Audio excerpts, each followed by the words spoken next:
Have you ever wanted more pleasure in your life? Well, hello. I'm Rachel. I've been intimacy coaching for 11 years, and I did a series every month this year talking about ways to incorporate pleasure into your everyday life, which was sneaky because it wasn't about like direct pleasure per se, but it was about relationship building, really.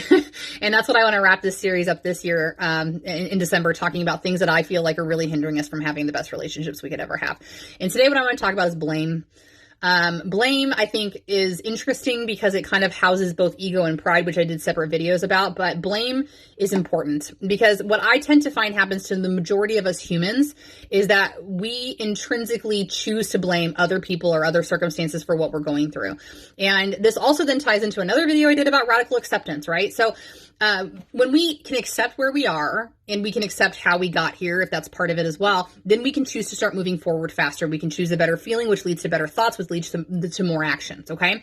But blame is really hindering us, especially in the Western culture, especially in straight heterosexual relationships.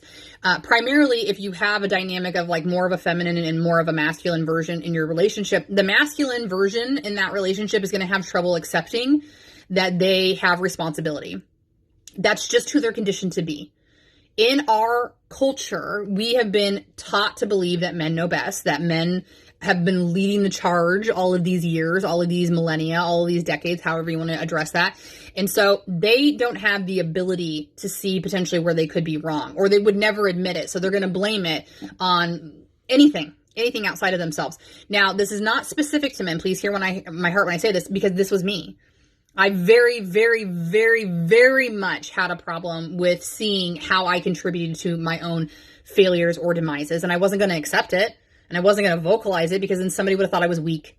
And so I was very good at finding a reason or a something, even if it was compounded, around how I got to where I was. And that's a problem.